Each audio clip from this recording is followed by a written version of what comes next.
Good morning students.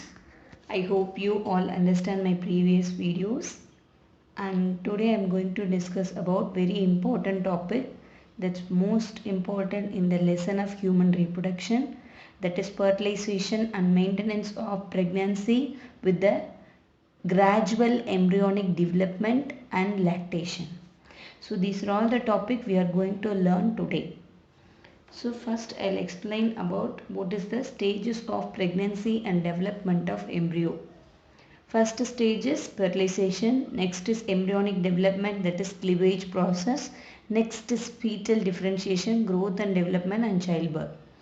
And fertilization means that is male and female gamete united to form the zygote.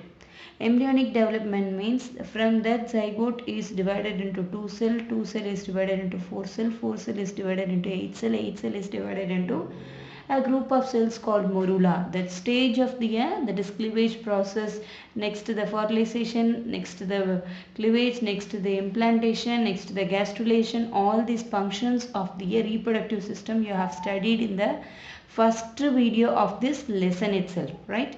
So these are all the process we are going to learn detailedly in this video. Okay, first I will explain about definition of fertilization. Definition of fertilization means fertilization occurs when haploid sperms is fuses with the haploid ovum to form the fertilized egg or the diploid zygote. Yes. Here the sperm is consisting of haploid number of chromosome and the ovum also consisting of haploid number of chromosome. So both are united to get diploid zygote or the diploid egg we are getting. That is fertilized egg we are getting. That is diploid zygote or the diploid fertilized egg. Okay. This is the definition of fertilization. That is haploid sperm is fused with the haploid form ovum is called, it produces fertilized egg or the diploid zygote. Next I am coming to the continuation of this definition is over. Next I am coming to the mechanism of the fertilization. How the fertilization is takes place. It's fusion of sperm and ovum haploid forming zygote with the diploid number of chromosome. So what is the mechanism actually present here? That means the sperms of the male is deposited on the female genital tract. The process called capacitation. What is that called? Capacitation.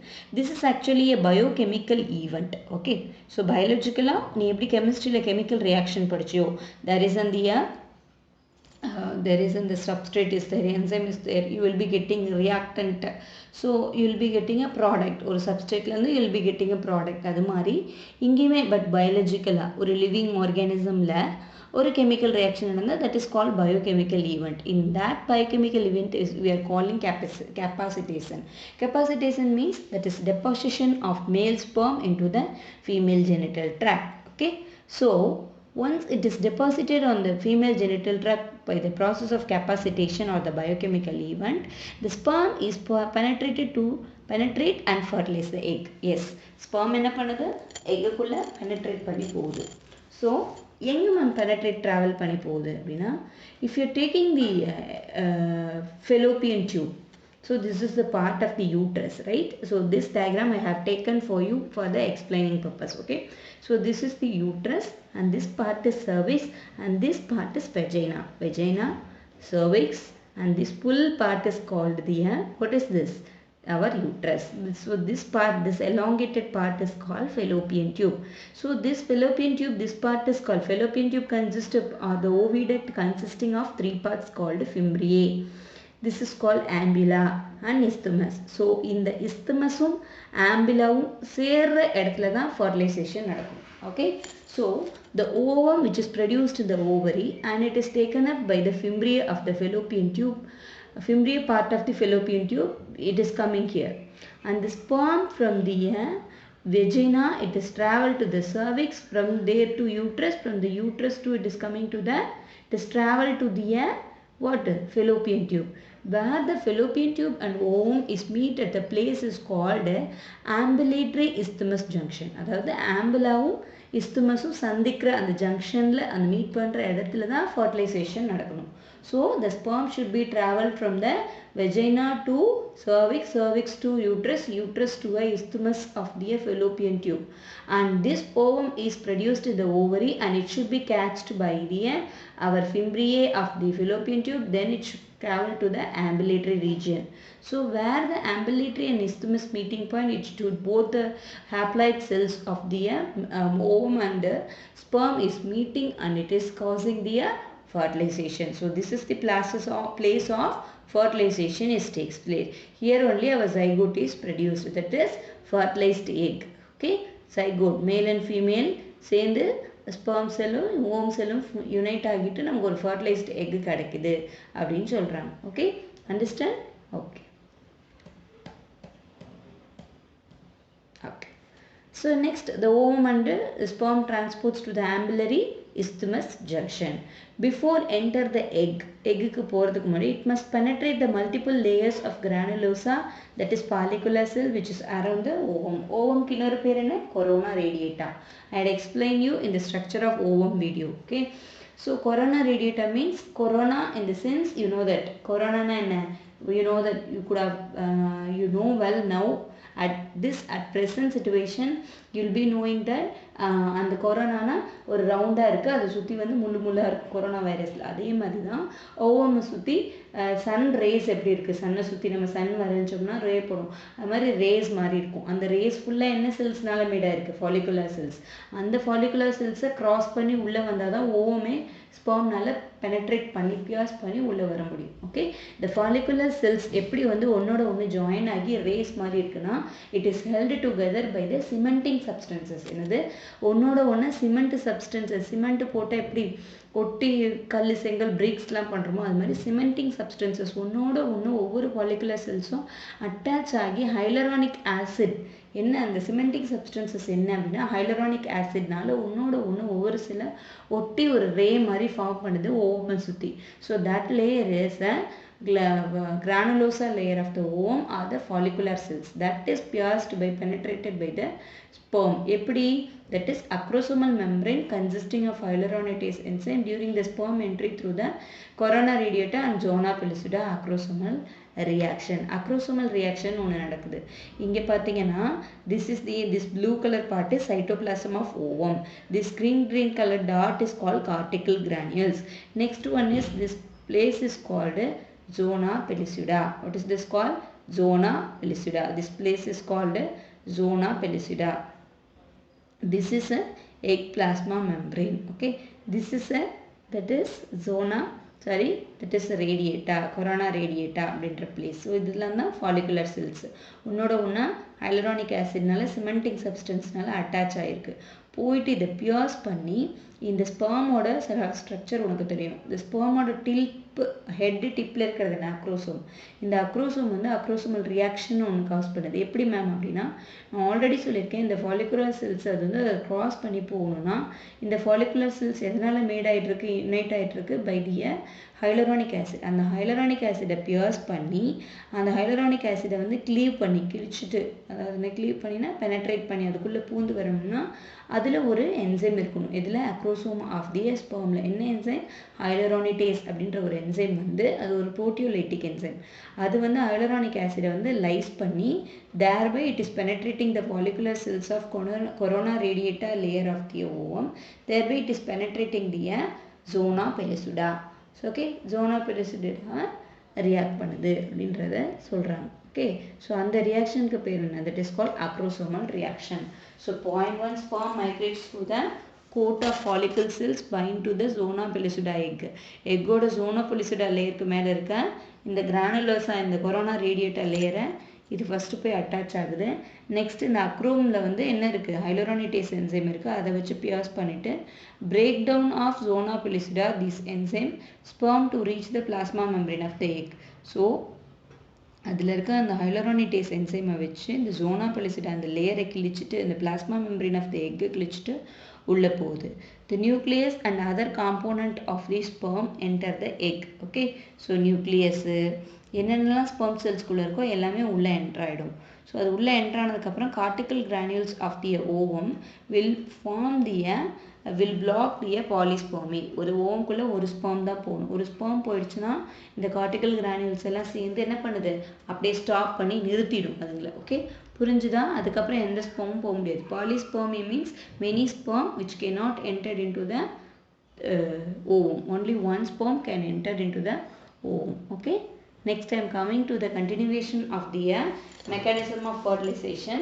So once the fertilization போயிடுச்சு, egg உள்ளே போயிடுச்சு, எக்குள்ளே ஸ்பெர்மோட nucleus எல்லாமே உள்ளே போயிடுச்சு. Sperm வந்து ஜோனா பெலிசிடா லேயரை cleave பண்ணி உள்ளே போயிட்டு பாலிஸ்பெர்மியும் ப்ரிவென்ட் பண்ணிடுச்சுன்னா அதுக்கப்புறம் என்ன மேம் நடக்கும் அப்படின்னா ஃபர்ஸ்ட் கிளிவேஜ், அதாவது ஃபர்ஸ்ட் டிவிஷன். கிளிவேஜ்னா எனக்கு டிவிஷன் நடக்கும். ஸோ த ஜைகோட் ஃபார்மேஷன் என்னக்குது, ஜைகோட் ஃபார்ம் ஆகும் நமக்கு. ஸோ இப்போ ஜைகோட் ஃபார்மேஷன் நடக்கும். First cleavage produces 2 identical cells call blastomeres. What is that called? Blastomeres. So ஊசைட்னா என்னது, தட் இஸ் ஓவம் வந்து ஸ்பெர்மோட சேர்ந்துட்டு ஜைகோட் அப்படிங்கிற கொடுக்கும். இந்த ஜைகோட் வந்து it's divided into 2. It is giving a 2 identical cell called blastomeres. Then it is become a 4 cell. Then it is become a 8 cell. Then it is become a group of cells that is called morula. This morula slowly it is changes into a blastocyst. Okay, blastocyst in the structure pair and last structure pair blastocyst. Okay, so this is your structure. Okay, so 4 cell 8 cell ஆகும். அப்படியே after 72 hours 8 செல் ஆனதுக்கப்புறம் ஒரு 2 to 3 டேஸ்க்கு அப்புறம் a loose collection cells of berry shaped clusters of 16 or more cells is called. 8 cell 16 செல்லாக மாறும். எப்போ அப்படின்னா ஒரு 72 ஹவர்ஸ்க்கு அப்புறம் ஒரு கிளஸ்டர் ஆஃப் செல்ஸாக மாறும். That is called morula. That's what they are telling you இந்த டயக்ராம். இதில் பார்த்தோன்னா ஸ்பெர்ம் எப்படி அழகாக என்டர் ஆகுது. ஸோ உள்ளே வந்ததுக்கப்புறம் என்ன ஆகுது, ஸோ ஜைகோட் வந்து 2 ஐடென்டிக்கல் செல் 4 செல்ஸு 4 செல்ஸ்லேருந்து எப்படி வந்து மொரூலா மாதிரி வருது. அடுத்தது பிளாஸ்டோமேர்ஸ் எப்படி வருது. ஓகே, இதுதான். ஸோ பிளாஸ்டோமேர்ஸ்னால் என்னது, ஜைகோட் முதல்ல ப்ரொடியூஸ் பண்ணுற 2 டைப் ஆஃப் 2 செல்ஸ் ஒரே மாதிரி இருந்தால் that is called blastomeres. Okay, so பிளாஸ்டோமீர்லேருந்து தான் 4க்கு அப்புறம் 8 72 ஹவர்ஸ்க்கு அப்புறம் மொரூலாக்கு அப்புறம் தான் will be getting epiblast. Okay, next I am coming to the continuation again. Influence of progesterone hormone. Once நமக்கு fertilization நடந்ததுனாவே progesterone ஹார்மோனோட லெவல் ஜாஸ்தி ஆகும். ப்ரெக்னெண்ட்டாக இருந்தோம் அப்படின்னாவே progesterone ஹார்மோன் லெவல் வந்து இன்க்ரீஸ் ஆகும். ஈஸ்ட்ரோஜன் ஹார்மோன் எப்பயுமே நம்ம மென்சுரல் சைக்கிள் அப்போ இன்க்ரீஸ்டு ரேட்டில் தான் இருக்கும். பட் progesterone மட்டும் நம்ம பீரியட்ஸ் அதாவது ப்ரெக்னெண்ட்டாக இருக்கும்போது it will be raised in their thing. Okay, so influence of progesterone dividing embryo into 4 to 5 days to move to the fallopian tube uterine cavity implanted in the uterine wall. Okay, progesterone oda வேலை என்ன அப்படின்னா, progesterone where it is produced I have explained you in the lot of time in the menstrual cycle. Menstrual cycle corpus luteum will produces lot of corpus luteum ங்கிறது என்ன, ஓவமை release பண்ணதுக்கு அப்புறம் ஓவரியில் அதாவது Graafian follicle ஓவத்தை release பண்ணதுக்கு அப்புறம் ஒரு matured அதில் மீதி இருக்கிறது எல்லாமே கார்பஸ் லியூட்டியமாக மாறி அது ஒரு எண்டோக்ரைன் கிளாண்டாக நமக்கு ஆக்ட் ஆகும். எண்டோக்ரைன் கிளாண்ட்னா it is going to secrete some hormone. What hormone? It is progesterone hormone.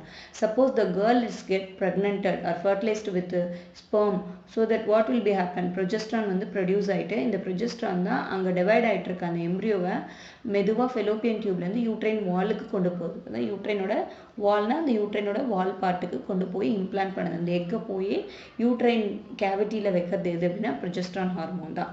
Embryo consisting of fluid. இப்போ எம்ப்ரியோ பார்க்கறதுக்கு எப்படி மேம் இருக்குது அப்படின்னா, அதாவது 72 ஹவர்ஸ்க்கு அப்புறம் பார்த்தீங்கன்னா மொரூலாவாக மாறுது. நெக்ஸ்ட் மொரூலாவாக மாறி இருக்குது.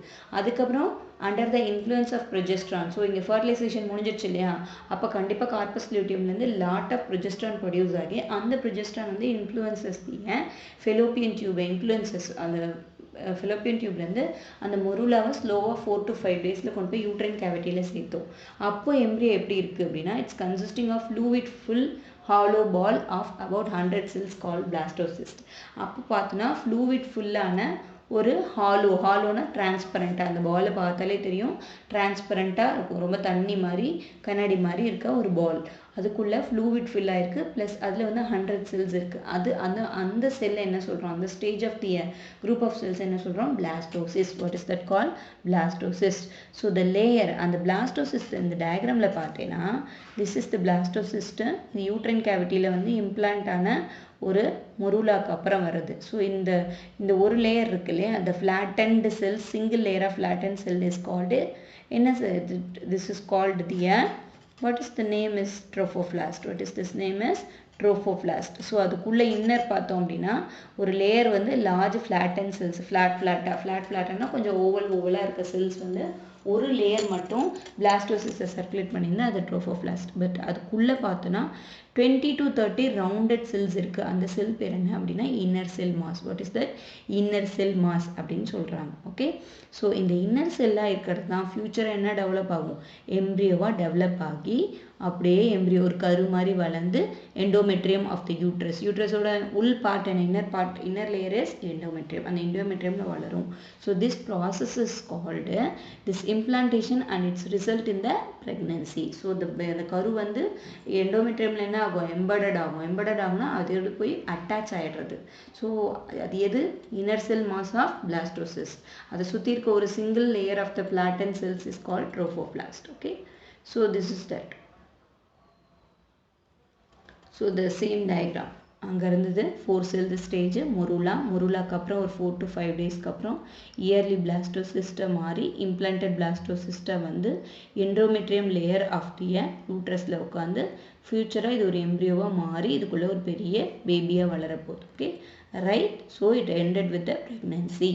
So next, if the fertilized வேவ் ஓம், சப்போஸ் மேம் இங்கே ஓம் இங்கே வரலை மேம், இட் இஸ் தேர் இந்த ஓவேரியன் டியூப்லேயே இருக்குது மேம், அப்படின்னா என்ன மேம், ஃபெலோப்பியன் டியூப்லேயே இருக்குது அப்படின்னா என்னென்னா that is call ectopic pregnancy. அதாவது ஒரு குழந்தை 2.5 kg இருக்கலாம், 2 kg இருக்கலாம், 3 kg இருக்கலாம். ஓகே, மினிமம் மோஸ்ட் கேஸ் 2 kgன்னு வச்சுக்கோங்க. 2 kg குழந்தை யூட்ரஸில் வளர்ந்தா இஸ் பெஸ்ட்டாக, இல்லை நமக்கு இந்த டியூப்பில் வளர்ந்தா பெஸ்ட்டானா கண்டிப்பாக யூட்ரஸில் தான் வளரணும். ஏன்னா it is a 2 kg. Already I told you our uterus is just 50 to 60 centimetre தான், அவ்வளோதான் நம்மளோட யூட்ரஸோட சைஸ். அது வந்து ஒரு 2.5 3 kg பாடியை வந்து ஒரு பேபியை வந்து கேரி பண்ணுது அப்படின்னா அதுதான் best place, best structure to carry the baby. But instead of that இந்த ஃபெலோப்பியன் டியூப்லலாம் வருதுன்னா that is called ectopic pregnancy. அப்படி வளருதுன்னா சில 95% ஆஃப் த கேசஸ் அது மாதிரி நடக்குது. ஓகே, ஸோ அப்படி நடந்தால் என்ன ஆகும் அப்படின்னா இட் காசஸ் இன்டர்னல் ப்ளீடிங். உள்ளேருந்தே அந்த அந்த ஃபெலோப்பியன் டியூப் வந்து ரப்சர் ஆகிட்டு ப்ளீட் ஆகிறதுக்கு காரணமாகும். அப்புறம் இன்ஃபெக்ஷன் வரும். சில time it may cause the death, mother வந்து டெத் ஆகிறதுக்கு கூட சான்ஸ் இருக்குது. So it's one of the complication of ectopic pregnancy. அதாவது பேபி வந்து எம்ப்ரியோ வந்து இம்ப்ளான்ட் யூட்ரஸில் தான் ஆகணும். ஃபர்டிலைசேஷன் ஃபெலோப்பியன் டியூப்பில் தான் நடக்கணும். அதுக்கு பதிலாக ஃபெலோப்பியன் டியூப்பில் ஃபர்டிலைசேஷன் நடந்து அங்கேயே இம்ப்ளான்ட் ஆகி அங்கேயே பேபி எம்ப்ரியோ க்ரோ ஆச்சுன்னா that is called ectopic pregnancy and it is a risk case. Okay, டூயினோவில் என்ன சொல்லியிருக்காங்க, ட்வின்ஸ் எல்லாம் எப்படி மேம் அப்படின்னா மோனோசைகாட்டிக் ட்வின்ஸ்ன்னு 2 இருக்குது. மோனோசைகாட்டிக் ட்வின்ஸ்னால் ஐடென்டிக்கல் ட்வின்ஸு, ஃப்ராட்டர்னல் ட்வின்ஸு. மோனோசைகாட்டிக்னா ஒரு ட்வின் ஒரு ஜைகோட் இருக்குது அப்படின்னா அந்த ஜைகோட் 2 டிவைட் ஆகி அதாவது ஒரு ஸ்பெர்ம் ஒரு எக்லேருந்து வந்து ஒரு ஓவம் ஒரு ஸ்பெர்ம்லேருந்து வந்து 2 எக்லேருந்து ஃபியூஸ் ஆகி வந்து 2 எக்லேருந்து வந்தாங்கன்னா அவங்க பார்க்கறதுக்கு ஒரே மாதிரி இருப்பாங்க, ஒரே ஸ்லீவேஜாக இருப்பாங்க, ஒரே கிளீவேஜ், ஒரே மைட்டாசிஸ், ஒரே டிவிஷனில் 2 எக்காக வந்து இருந்தாங்கன்னா அவங்க ஐடென்டிக்கல் ட்வின்ஸ், பார்க்கறதுக்கு ஒரே மாதிரி இருப்பாங்க. ஃப்ராட்டர்னல் அப்படின்னா என்ன சொல்கிறது அப்படின்னா 2 டிஃப்ரெண்ட் ஸ்பெர்ம் போயிட்டு 2 டிஃப்ரெண்ட் எக்கை போய் 2 டிஃப்ரெண்ட் ஓவமாக 2 டிஃப்ரெண்ட் ஸ்பெர்ம் போய் ஃபர்டிலைஸ் பண்ணுச்சு அப்படின்னா will be getting a dizygotic twins. அவங்க பார்க்கறதுக்கு ஒவ்வொருத்தர் ஒரு மாதிரி இருப்பாங்க, ஈஸியாக டிஃப்ரென்ஷியேட் பண்ணிடலாம், நான் identical. But Siamese are the united ட்வின்ஸ்னால் என்ன பண்ணால் இவங்க வந்து ஜாயின் பண்ணி பிறந்தவங்க பார்த்துருக்கேன். நிறைய பேர் தலை ஒட்டி கை ஒட்டிலாம் பிறந்திருக்காங்க, பாடி ஒட்டி. அதுங்க தான் Siamese are the united twins. Okay, next I am coming to the ஒரே ப்ரெக்னென்சியில் 2 குழந்தைங்க வரதுக்கு இதான் reason. Next maintenance of pregnancy and embryonic development பார்த்தோம் அப்படின்னா ஸோ இதுதான் நான் இப்போ எக்ஸ்பிளைன் பண்ணேன். ஸோ பிளாஸ்டோசிஸ்ட் அப்படின்னா 4th வீக்கில் எப்படி இருக்கும் எம்ப்ரியோ, 10th வீக்கில் எப்படி இருக்கும், 16th வீக்கில் எப்படி இருக்கும், 20th வீக்கில் எப்படி இருக்கும். டோட்டலாக ப்ரெக்னென்சிங்கிறதே 40th வீக் தான். ஸோ அந்த inner cell mass of the blastula, இந்த பிளாஸ்டோசிஸ்ட் பார்த்தோம் அப்படின்னா, ஸோ எப்படி மேம் இந்த பிளாஸ்டோசிஸ்ட் வந்து எப்படி மேம் எம்ப்ரியோவாக மாறுது அப்படிங்கிறது தான் நம்ம பார்க்க போகிறோம். ஸோ இதை தான் என்ன சொல்கிறோம், பிளாஸ்டுலா அது பிளாஸ்டோசிஸ்ட் அப்படின்னு சொல்கிறோம்.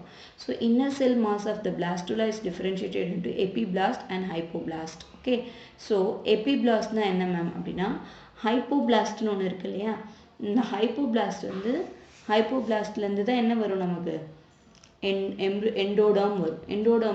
எண்டோடம் எக்டோடம் மீசோடம்னா என்ன அப்படின்னா உங்களுக்கு தெரியும், you could have studied in the 9th standard. Endoderm அப்படின்னா அது ஒரு லேயர், ஒரு 3 லேயர் ஃபார்ம் ஆகும். எண்டோடம்லேருந்து தான் ஆர்கன்ஸ் டெவலப் ஆகும். எக்டோடம்லேருந்து சில ஸ்கின்னு அந்த மாதிரி இதெல்லாம் ஒவ்வொரு லேயர்லேருந்தும் ஒவ்வொரு பர்டிகுலர் ஆர்கன்ஸ் வளரும். ஸோ அதனால அந்த 3 லேயர் வரணும்னா ஹைப்போபிளாஸ்ட் வேணும். So endoderm is a layer, germ layer. ஒரு ஜெர்ம் லேயர்னா ஒரு ஆர்கன், ஒரு ஹார்ட் வருது, ஒரு லங்ஸ் வருதுன்னா எந்த லேயர்லேருந்து வருதுன்றது ரொம்ப முக்கியம்.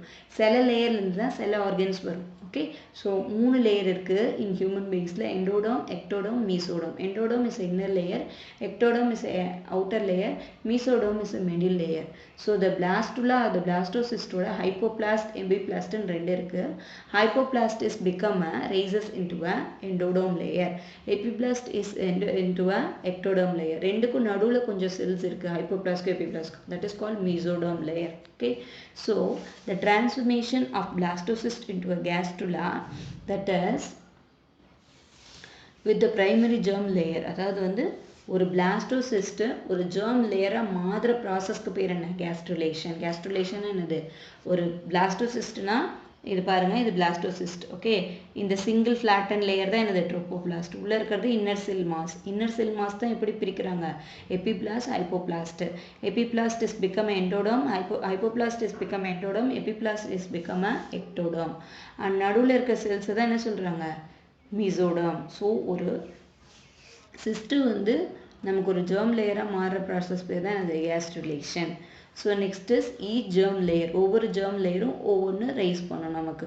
ஸோ ஒவ்வொரு ஜெர்ம் லேயர்லேருந்து டிஷ்யூஸ் வரும், டிஷ்யூஸ் வந்தால் ஆர்கன்ஸ் வரும், ஆர்கன் வந்தால் ஆர்கன் சிஸ்டம் வரும். ஸோ இப்போ நெஃப்ரான்ஸ் எல்லாம் சேர்ந்து நெஃப்ராட்டிக் டிஷ்யூ கொடுத்து கிட்னி கொடுத்தோம். கிட்னியோட யுரேட்டர் இல்லாமல் பிளேடர், யுரத்ரா, இது எல்லாமே என்னது ஆர்கன் சிஸ்டம் நமக்கு வரும். ஸோ ஆர்கனோஜெனசிஸ் வந்து ஜெர்ம் லேயர், ஒவ்வொரு ஜெர்மன் லேயர்லேருந்தும் ஒவ்வொரு ஆர்கனோஜெனசிஸ், ஒவ்வொரு ஆர்கனும் பிறக்க போகுது, டெவலப் ஆக போகுது. ஓகே, வாட் இஸ் ஆலன்டோயிசிஸ் அப்படின்னா இந்த டயக்ராமில் ஐ ஹேட் எக்ஸ்பிளைன் யூ. பர் 2 பாக்ஸ் மாதிரி கொடுத்துருக்கேன் இல்லையா, இதுதான் இந்த கோரியான், ஆம்னியான், ஆலன்டோயிசிஸ். ஸோ இதுதான் growing baby.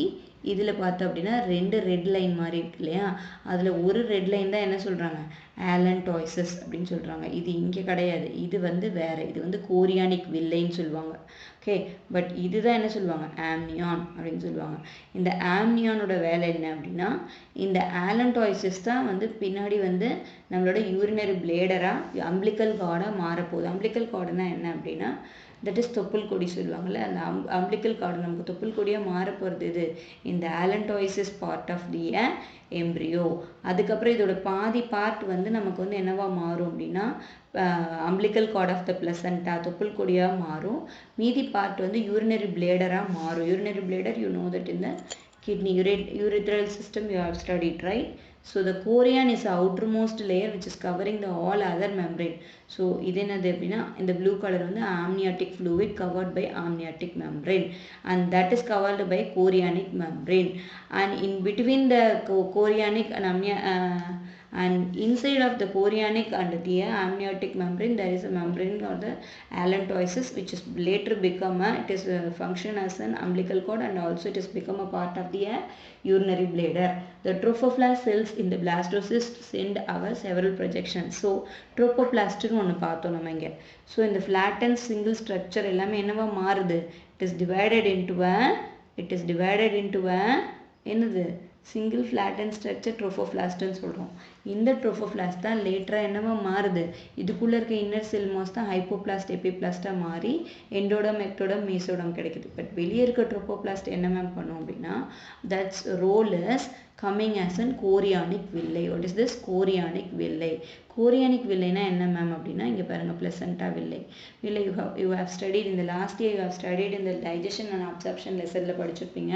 Small intestine is presenting with the brush like border or the villi. Villi na small finger like projection, விரல் மாதிரி நீட்டி இருக்கும் இல்லையா, அதுதான் வந்து chorionic villi. இந்த chorion லேயரோட சுற்றி சவர் பண்ணி வந்தா chorionic villi, அது placenta villiன்னு சொல்லுவாங்க. It carrying the fetal blood body, அதாவது the growing babyயோட blood எல்லாம் எங்கே இருக்கும், இங்கே தான் இருக்கும். chorionic villi which is developed from the trophoblast. Okay, நான் சொன்ன ectoderm, endoderm, mesoderm வந்து ஒரு parts of the organ வரப்போகுது அப்படின்னு சொன்னேன். So from the ectoderm will be getting a central nervous system, parasympathetic nervous system will be getting, and mesoderm will be getting connective tissue. CT na connective tissue, cartilage, bone, muscles and urogenital system. Urogenital system na urethra, bladder, kidney, இதெல்லாம் வருது. Endodermal layer we are getting epithelium of gastrointestinal tract, GIT na gastrointestinal tract, RTA na respiratory tract. Okay, liver, pancreas, thyroid, parathyroid gland. So இப்படி தான் develop ஆகுது. Generally pregnancies last for 40 weeks or the 280 days. Okay, so pregnancy period இன்னொரு பேர் என்ன சொல்லுவாங்க, gestation period. They are carrying the baby or the embryo, so that it is called gestation period. ஜென்ரலாகவே ப்ரெக்னென்சியை this is it. Up to this the fertilization முடிஞ்சு போச்சு. Okay, fertilisation என்ன சொல்ல வரேன் நான், ஃபர்டிலைசேஷன்னா ஃபஸ்ட்டு கெப்பாசிட்டேஷன் ப்ராசஸ் மூலயமா ஸ்பெர்ம் போயிட்டு female genital ட்ராக்ல வந்து டெபாசிட் ஆகும். அதுக்கப்புறம் வந்து ஆம்பிலரி இஸ்தமிக் ஜங்ஷனில் தான் போயிட்டு அது ஆட் ஆகும். Before the enter the egg enter ஆகிறதுக்கு முன்னாடி it must penetrate the multiple layer of corona radiata. அந்த லேயரில் நிறைய ஃபாலிகுலர் செல்ஸ் ஒன்னோட ஒன்று சிமெண்ட் மாதிரி அப்சர்வ் ஆகியிருக்கும். அந்த சிமெண்டிங் சப்ஸ்டன்சஸ் என்னென்னா ஹைலோரானிக் ஆசிட், acrosomal reaction ஒரு reaction. So the tip of the spermல acrosomes இருக்கு, அதில் hyaluronidase enzyme இருக்கு. அந்த என்சைமை வச்சு zona pellucidaவை கிளியர் பண்ணி உள்ளே போயிட்டு the plasma membrane of the ovum குள்ளே கிழிச்சிட்டு உள்ளே போயிட்டு சைட்டோபிளாசமில் nucleus and other parts of the all parts of the sperm release ஆகுது. ஒன்ஸ் ரிலீஸ் ஆனோடனே அந்த ஓவம்குள்ளே இருக்க கார்டிகல் கிரானியூல்ஸ் எல்லாம் சேர்ந்து மற்ற எந்த ஒரு ஸ்பெர்மும் உள்ளே வர விடாமல் தடுக்கிறது, ப்ரிவெண்டிங் பாலிஸ்பெர்மி. ஸோ இப்போ மேல் அண்ட் ஃபீமேல் இது வந்து ஃபியூஸ் ஆகிட்டு பிளாஸ்டோமீர் அப்படின்னு நமக்கு கிடைக்கிது ஜைகோட்லேருந்து. So that is called then the 4 cells, then the 8 cells, then and so on. So this blastomeres is again divided into 4 cells. 2 cells is again divided into 4 cells. 4 cell is divided into 8 cell and so on. After the 72 hours, so 72 hours அப்புறம் என்ன ஆகுது ma'am அப்படின்னா ஒரு லூஸாக ஒரு நிறைய செல்ஸாக ஒரு பெரி ஷேப்பில் ஒரு செல்ஸாக மாறுது. that is called morula. So this is the diagram I explained you. So after the இந்த மாதிரி இருந்ததுக்கு அப்புறம் under the influence of progesterone, so fertilization முடிஞ்சதுக்கு அப்புறம் கார்பஸ் லியூட்டியம்ல இருந்து என்ன நடக்குது, ப்ரொஜெஸ்ட்ரான் வருது. ப்ரொஜெஸ்ட்ரானோட ஹெல்ப்னால 4 to 5 டேஸில் இந்த யூடியூப் ஃபெலோப்பியன் டியூப்ல இருக்கிறத அந்த fertilized egg will be coming to the uterine cavity. Now it will be look like ஒரு fluid filled ball or the hollow ball consisting of 100 cells. The structure is called blastocyst. Blastocyst structure consisting of 2 structures called trophoblast, inner cell mass. Trophoblast means nothing but this is the trophoblast structure. This is the trophoblast structure. The structure is, the outer structure is the flattened cells that is circulating the one single layer of the blastocyst is called the cyst, this thing hypoblast, and this is inside of that consisting of fluid filled inner cell mass, that is 20 to 30 round cells are there, that is called the inner cell mass. This inner cell mass only again divided into epiblast and hypoblast. Epiblast we will be getting epiblast is nothing but it from that we are getting a ectoderm. Hypoblast we are getting an endoderm layer, and in between the cells of the ectoderm and epiblast and hypoblast is become a mesoderm. So when this ectoderm, endoderm and mesoderm is coming from the blastocyst, when the cyst is coming into or converted into the germ, when the cyst is blastocyst is converted into the germ layers, is the process, through the process is called gastrulation. This you have studied in the first video of this lesson or the introductory video of this lesson. You go on revise once again, okay, then you will be clear. Next, if the pregnancy suppose is not happening in the uterus, it is happening in the fallopian tube. What is that? That is called ectopic pregnancy. So it is happening in the 95% of the cases. It is a risky pregnancy and also it causes the internal bleeding, infection. Sometimes it may cause the death. So do you know monozygotic means the one sperm and egg will be divided into two. The zygote is become always will be getting one zygote, but here we will be getting a two zygote, so that it is producing a two babies, two embryos will be developed, so they will be looking like same, so they are called identical twins or the monozygotic twins. If the dizygotic twins mean two different sperm is fertilizes with the two different ovum, so that we will be getting a dizygotic or the fraternal twins, so they all be non-identical, we can identify them easily. Siamese means united twins, they will be united easily, so it is difficult to separate them. And next is maintenance of pregnancy. So ectoderm will give the central nervous system and the parasympathetic nervous system. Mesoderm will give you connective tissue and urogenital tract and cartilage and bone muscles. Endoderms will give you epithelium of the gastrointestinal tract and respiratory tract, and also it is giving a liver, pancreas, thyroid gland and parathyroid gland. Usually the pregnancy will be divided into 3 trimesters. First that means trimester na 3 masam. So first trimester na first 3 months, second trimester na second 3 months, and third trimester means third 3 months. So in first 3 months the baby will be organogenesis will be takes place. Organogenesis is starting from the this ectoderm, endoderm, mesoderm only. Okay, so the body organs, that is like limbs. Limbs means our legs and hands and forearm, arm will be developed. Hearts, liver, external genital organ, whether the boy baby or the girl baby, depending upon that, the external genital organ will be developed. External genital organ, penis in case of males, in case of females it is an vagina. Okay. These are all developed in the first trimester. In the second trimester, the face will be formed with the features like eyelids, eyelashes, eye blinking, body is covered with fine hairs and muscle tissue. Everything is the bone. Bone is produced in the first trimester, but it has become a harder. When it is in the first trimester, it is a very soft bone is produced. When it is coming to the second trimester only, it is very hard in nature. The fetus is fully developed and it is ready for the delivery at the end of 9 months, that is the third trimester. Okay, this is about the trimester. I am coming to the hormones related to the pregnancy. You could have heard and you would have seen in the medical shops there is the strip which is used to test the urine of the pregnant lady. If it is showing the 2 band, that is positive for the pregnant, right? So what is the reason of the 2 band formation on that strip? That is because of HCG, human chorionic gonadotropin hormone. This human chorionic gonadotropin hormone is, and human chorionic gonadotropin hormone, human chorionic somatotropin hormone. HCS means human chorionic somatotropin hormone, human chorionic gonadotropin hormone, human placental lactogen hormone and estrogen hormone. So these are all produced only during, estrogen is generally produced in the all menstrual cycle of women's, but HCG, that is human chorionic gonadotropin, human chorionic somatotropin, human chorionic placental or the lactogen hormone,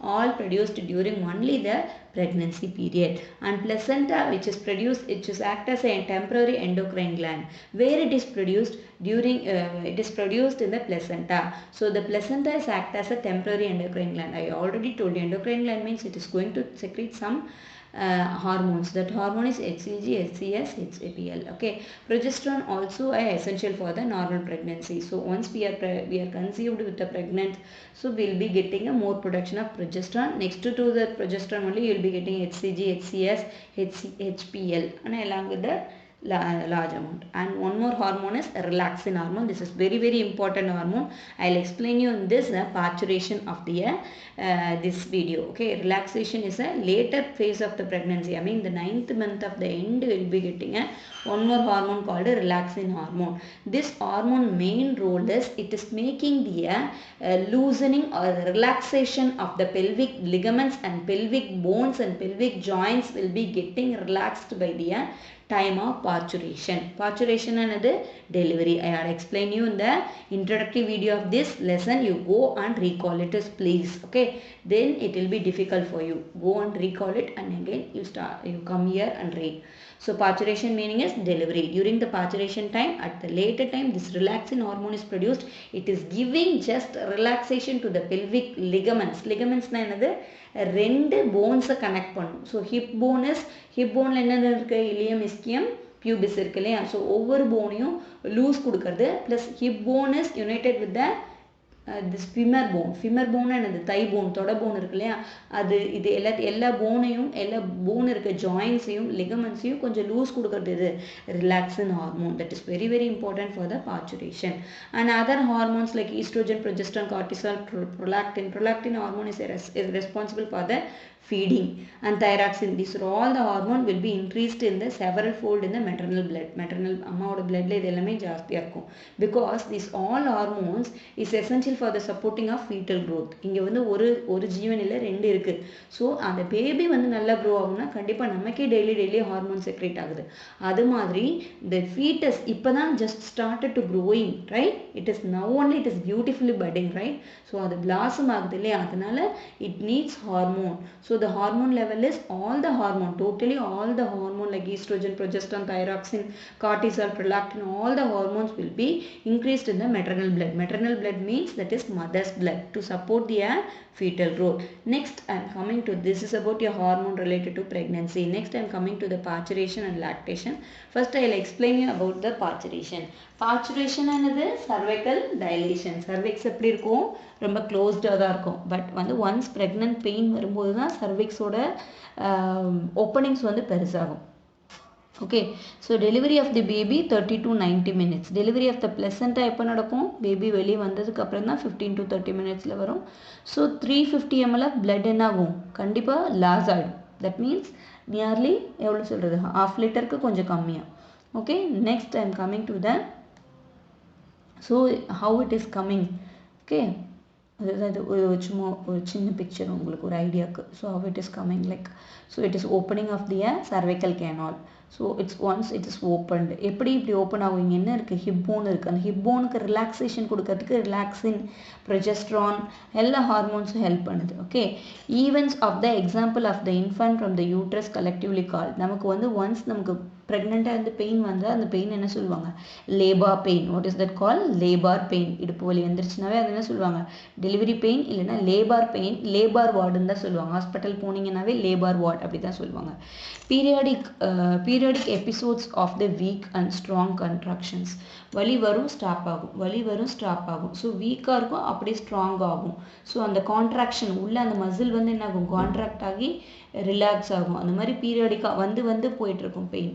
சில time என்ன ஆகும் அப்படின்னா ஒரு லேபார் pain மாதிரியே இருக்கும், கண்டிப்பாக அது labour pain கிடையாது. The term is called Braxton Hicks contraction. Braxton ஹிக்னா குழந்தை உள்ள உதைக்கும். அது ஹிட் பண்ணுறது வேற, பட் அது வெளியே வர்றதுக்கு ட்ரை பண்ணுறது வேறு. Okay, labour pain is different, hick pain is different. So that hick pain is called false labour in the term of Braxton Hicks contraction. Braxton Hicks contraction increases in the estrogen concentration. So எப்படி oestrogen level வந்து என்ன ஆகுது, இங்கே ஜாஸ்தி ஆகுது. I already told you. So அது level ஜாஸ்தி ஆக யூட்ரஸ் வந்து என்ன ஆகுது, கான்ட்ராக்ட் ஆகுது. யூட்ரஸ் வந்து கான்ட்ராக்ட் ஆனால் தான் கண்டிப்பாக பேபி என்ன ஆகும், இட் இஸ் டவுன்வோர்ட். யூட்ரஸ் வந்து இந்த இடத்துல வந்து கண்டிப்பாக கான்ட்ராக்ஷன், அதாவது அது சுருங்கி இதாக இருக்கும்போது தான் baby will be coming downward. அதோட தலை என்ன ஆகும், டவுன்வோர்டாக வந்து the baby will be coming. So baby வெளியே வருது, ஃபஸ்ட்டு தலை தான் வருது அப்படின்னா இன்வெர்ட்டடாக திரும்பி அது வந்து தலைகீழ திரும்பி டவுன்வோர்டாக வரும்போது இந்த சர்விக்ஸ் எப்படி இருக்கும், இட் வில் பி நேரோடு ஒரு டியூபாக இருக்கும், ஒரு ஒல்லியான ஒரு டியூபாக இருக்கும். அந்த ஒல்லி நேரோடாக இருக்கும், குறுகலாக இருக்கும். அது நல்லா விரிஞ்சு கொடுக்கறதுக்கு யூட்ரஸ் நல்லா கான்ட்ராக்ட் ஆகும். யூட்ரஸ் கான்ட்ராக்ட் ஆகிறதுக்கு it need a more oestrogen hormone, right? So next என்ன ஆகுது அப்படின்னா vaginal canal, resulting in the vaginal canal and cervix of the uterus and vaginal canal வரும்போது neurohumoral reflex call foetal ejection. So neuro reflection டக்குன்னு ஏதோ ஒன்று eject ஆகுது, ஏதோ ஒன்று வெளியே வர ஒரு ஃபீல் இருக்கும். அதுதான் என்ன சொல்கிறது, நியூரோஹியூமரல் சம் பெயின் இருக்கும், ரைட்? நியூரோஹியூமரல் reflex பெயினும் இருக்கும் ப்ளஸ் நர்வ்ஸ் எல்லாமே ஆக்ட் ஆகும். இந்த term of foetal ejection reflex or the Ferguson reflex அப்படின்னு சொல்லுவாங்க. Okay, next it initiates the secretion of oxytocin from the neurohypophysis. Okay, நம்ம பிரெயின்லேருந்து ஆக்சிடோசின் அப்படின்ற இன்னொரு ஹார்மோன் வருது. அது என்ன கொடுக்குது அப்படின்னா அந்த டைமில் தான், எப்போ அந்த ejection period வரும்போது it will giving the powerful contraction of the uterine muscles will leads to the expulsion of the baby through the birth canal called as the parturition or the childbirth. So at last baby வந்து cervix வந்து vagina வரது டைம்ல நம்ம பிரெயின்ல இருக்க neuro ஹைபோஃபைசிஸ்ல இருந்து oxytocin release ஆகி ஒரு பயங்கர ஒரு பவர்ஃபுல்லான ஒரு கான்ட்ராக்ஷன் கொடுக்கும்போது the baby will be coming out or it is expelled out through the birth canal or the vaginal canal called as childbirth or the parturition. Next, relaxin is a hormone நான் சொல்லியிருக்கேன். அந்த ஹார்மோனுமே pelvic joints-உம் dilation of the cervix-க்கும் help பண்ணுறது. ஆம்னியா ரப்சர்ஸ், ஆம்னியான்னா தமிழில் பனிக்கோடன்னு சொல்லுவாங்க. ஸோ இது கான்ட்ராக்ட் நடந்துட்டு இருக்கும்போதே பேபி வந்து ஆம்னியோசிஸ், அந்த ஆம்னியோட்டிக் மெம்ப்ரேன் கோரியானிக் மெம்ப்ரேன்குள்ளே இருக்கு இல்லையா, அந்த ஆம்னியோட்டிக் மெம்ப்ரேன் வந்து அந்த கோரியானிக் மெம்ப்ரேன் அப்போ தான் ரப்சர் ஆகி அதுக்குள்ளே இருக்க அந்த ஆம்னியோட்டிக் ஃப்ளூவிட் எல்லாம் வெளியே வந்து ஃபீட்டஸ் வெளியே வர்றதுக்கு ஹெல்ப் பண்ணும். ஓகே, அப்புறம் பேபி வெளியே வந்ததுக்கப்புறம் அந்த அம்பிளிக்கல் கார்டு இல்லை பிளசண்டாக வெளியே வரும். நெக்ஸ்ட் லாக்டேஷன் உனக்கே தெரியும். Anterior pituitary of the hypothalamus வந்து இன்டியூஸ் பண்ணும். எதை will give the order to the anterior pituitary. Anterior pituitary வந்து prolactin ஹார்மோனை synthesize பண்ணும். ப்ளஸ் posterior pituitaryக்கும் ஆர்டர் கொடுக்கும். எது hypothalamus, என்னது oxytocin hormone. So prolactin hormone தான் மெயின் மில்க் ப்ரொடக்ஷன் நடக்கிறது இங்கே. ஸோ ப்ரெக்னென்சி முடிஞ்சோடனே hypothalamus will give the order to the anterior and posterior pituitary. Anterior pituitary will give the milk production, posterior pituitary will give the oxytocin. So oxytocin milk வந்து வெளியே வர்றதுக்கு okay coming out ப்ராசஸ்க்கு, prolactin வந்து milk produce ஆகிறதுக்கு, ரெண்டுக்குமே hypothalamus தான் anterior posterior பிட்யூட்ரியை வந்து என்ன பண்ணுது, இது பண்ணுது. So stimulation of the nipple by baby வந்து, ஸோ இதுக்கு நம்ம ஒரு ஸ்டிமுலே கொடுக்கணும். நியூரோனல் உனக்கு தெரியும், நமக்கு கீழே ஒரு சென்சேஷன் எப்படி தெரியுதுன்னா பிரெயினுக்கு போயிட்டு நமக்கு இன்ஃபர்மேஷன் வருது. அஃபரண்டார் நர்வ் மூலியமாக போயிட்டு இஃபரண்டார் நர்வ் மூலியமாக யாரோ எனக்கு கிள்றாங்கன்றது வருது. That and all I had explain you இந்த neural system of last year. அதே மாதிரி தான் பேபி வந்து நிப்பிள் சக் பண்ணும்போது என்ன ஆகுது அப்படின்னா the sensation, அது ஒரு சென்சை, அது ஒரு ஸ்டிமுலை. ஸோ பேபி வந்து சக் பண்ணும்போது நமக்கு வந்து அஃபரண்ட் நர்வ்ஸ் மூலியமாக ஃப்ரம் த மெமரி கிளாண்ட்லேருந்து போயிட்டு பிரெயினுக்கு போயிட்டு ஹைப்போதலாமஸ்க்கு போகுது. ஹைப்போதலாமஸ்க்கு போனோடனே ஹைப்போதலாமஸ் வந்து ஆன்டீரியர் போஸ்டீரியர் பிட்யூட்ரியை இன்டியூஸ் பண்ணுது, ஆர்டர் பண்ணுது. எதுக்கு? போஸ்டீரியர் பிட்யூட்ரியை வந்து ஆக்சிடோசினையும் ஆன்டிபீரியர் பிட்யூட்ரியையும் ப்ரோலாக்டினும் சிந்தசைஸ் பண்ணுறதுக்கு ஆர்டர் போடுது. ஸோ ஆக்சிடோசின் ஹார்மோன் வந்து மில்க் வந்து ரிலீஸ் ஆகிறதுக்கும், ப்ரொலாக்டின் ஹார்மோன் வந்து மில்க் ப்ரொடக்ஷனுக்கும் ஹெல்ப் பண்ணுது. அதே தான் நான் இங்கே சொல்லியிருக்கேன். Okay, lactation by the mammary gland. The mammary gland shows the every menstrual cycle அப்பையும் நமக்கு மெமரி கிளாண்ட் வந்து கொஞ்சம் சேஞ்சஸ் காமிக்கும் அப்படின்னு சொல்கிறாங்க. ஸோ ஹைப்போதலாமஸ் தான் ரிலீசிங் ஃபேக்டர் அப்படிங்கிறாங்க. எப்படி? பேபி சக் பண்ணும்போது ப்ரொலாக்டின் அண்ட் ஆக்சிடோசின் ஹார்மோன் வந்து, ப்ரொலாக்டின் வந்து ஆன்டீரியர் பிட்யூட்ரினால இது பண்ணுது. லாக்டோஜெனிசிஸ் மெயினாக நடக்கிறது எப்படி? ஆன்டீரியர் பிட்யூட்ரி தான். ஏன்னா ஆன்டீரியர் பிட்யூட்ரினால தான் ப்ரொலாக்டின் ஹார்மோன் சிந்தசைஸ் ஆகுது. ஆக்சிடோசின் வந்து let down reflex. Let down ரெஃப்ளெக்ஸ்னால் மில்க் வெளியே வர்றதுக்கு லெட் டவுன் ரெஃப்ளெக்ஸ் வேணும். ஸோ அதுதான் oxytocin causes the let down reflex. The actual ejection of the milk from the alveoli of the mammary gland. What is the alveoli of the mammary gland? I had explained you in the mammary gland videos. Go and check, go and recall it and come here. Okay, oxytocin causes the let down reflex, that is oxytocin hormone synthesized by posterior pituitary. Anterior pituitary secreting the prolactin hormone. Next colostrum. அந்த milk அந்த breast feed இருக்கு இல்லையா, அந்த milk, அந்த mothers milk வந்து அதுக்கு பேர் என்ன அப்படின்னா, இனிஷியலாக சிந்தசைஸ் ஆகிற பிரெஸ்ட் மில்க் பேர் என்ன அப்படின்னா colostrum. White is call colostrum அப்படின்னா, நமக்கு வந்து டெலிவர் ஆன கொஞ்ச நேரத்துலேயே வந்து கொலாஸ்ட்ரம் செக்ரேட் ஆக ஆரம்பிக்கும் பேபி செக் பண்ண ஸ்டார்ட் பண்ணோன்னே. That is rich with the nutrients like almost no fat. அதில் ஃபேட்டே கிடையாது, கொஞ்சம் லாக்டோஸ், நிறைய ப்ரோட்டீன்ஸ், விட்டமின்ஸ் ஏ, மினரல்ஸ் இருக்குது. ரொம்ப ரொம்ப இம்பார்ட்டன்ட் இம்யூனோக்ளோபுலின் ஏ ஆன்டிபாடிஸ் இருக்குது. இம்யூனோக்ளோபுலின் ஏ ஆன்டிபாடிஸ்னால் எனி பாக்டீரியா வந்துச்சு அப்படின்னா அது கில் பண்ணிடும். நோய் எதிர்ப்பு சக்தி சொல்லுவோம்ல, இம்யூன் பவர் இருக்குது அதில். And vitamin A different and immunoglobulin A antibodies different. Okay, ரெண்டும் வேறு வேறு, கரெக்டாக படிங்க. Okay, helps to protect the infants digestive track. குழந்தையோட அந்த டைஜஸ்டிவ் ட்ராக்ல எந்த பாக்டீரியா வந்து அட்டாக் பண்ணாமல் இந்த இம்யூனோக்ளோபுலின் ஏ ஆன்டிபாடிஸ் வந்து இந்த மில்கில் இருக்குது. அண்ட் ஆல்சோ நமக்கு வந்து இந்த பிரெஸ்ட் மில்க் வந்து ரொம்ப ரொம்ப ரொம்ப இம்பார்ட்டண்ட். ஃபர்ஸ்ட் 6 மந்த்ஸ்க்கு பேபிஸ்க்கு எதுவுமே தரக்கூடாது, ரொம்ப நியூட்ரிஷியஸ் பொண்ணு, இதுதான் லைஃப் லாங் பேபிக்கு. ஓகே, ஃபர்ஸ்ட் 6 மந்த்துக்கு கொடுக்கணும், தண்ணி கூட கொடுக்கக்கூடாது. Baby should be the healthy, it needs a sufficient amount of breast feed for the at least 6 months. Okay, this is just overall this picture. Thank you.